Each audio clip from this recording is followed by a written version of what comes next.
ពេលវេលានិងរដូវកាលបានមកដល់ហើយ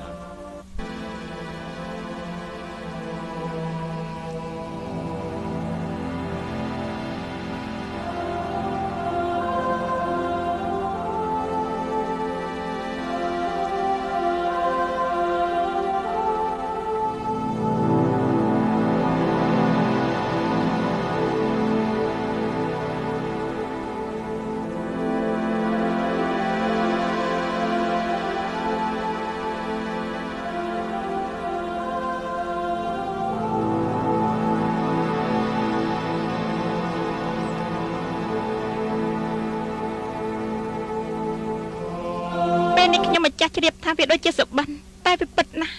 វាពិតខ្លាំងណាស់ដូចខ្លាំងណាស់ព្រះពរមើលលោកតាហៅក្តីសុបិននេះមានន័យយ៉ាងម៉េចដែរមានន័យយ៉ាងម៉េចទូលបង្គំសូមទូលថាមានអ្វីគួរឲ្យភ័យព្រួយទេព្រះអង្គកំពុងមានលៀបជ័យព្រោះព្រះអរោះដ៏អស្ចារ្យកំពុងតែមកចាប់កំណើតថាម៉េចនេះយើងចិត្តមានព្រះបុត្រាហើយក្រាបទូលហើយពេលចម្រើនព្រះជន្មបើខ្លាយជាក្សត្រនិងជាក្សត្រដ៏អស្ចារ្យនៃចក្រវាឡតែម្ដងអូអញ្ចឹងហ៎បើទ្រង់សាងភ្នោះនឹងត្រាស់ជាព្រះពុទ្ធអង្គពុទ្ធប្រវត្តិគឺជារឿងរ៉ាវរបស់ព្រះសម្មាសម្ពុទ្ធ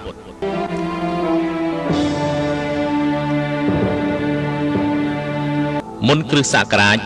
623ថ្ងៃ15កើតខែពិសាខនៅឧទ្យានលំពិនីក្នុងនគរកបិលភ័ស្ត្រទេហ៊ានសូមឈប់រទេះនៅក្រោមដើមឈើធំមួយនោះតែឈប់មានការអីព្រះម៉ែទ្រង់មិនគួរចោះទេសូមយាងមកវិញមកទូលបង្គំទទួលព្រះរាជបញ្ជាពីព្រះអង្គមិនអោយឈប់រហូតទាល់តែធ្វើដំណើរទៅដល់អាណាចក្រយើងគួរតែធ្វើដំណើរទៅមុខទៀត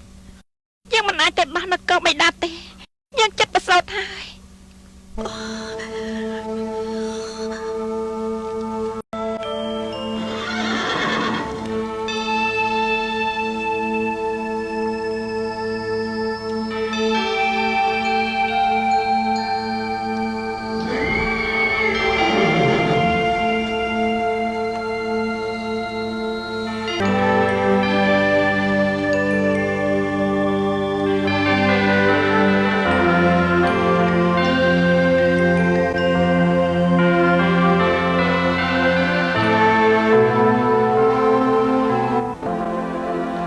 យើងជាអ្នកចម្រើនលើលោក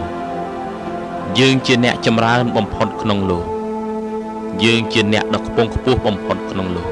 ជាតិនេះជាជាតិចុងក្រោយរបស់យើងហេតុនេះក្តីទុកលែងមានទៀតហើយ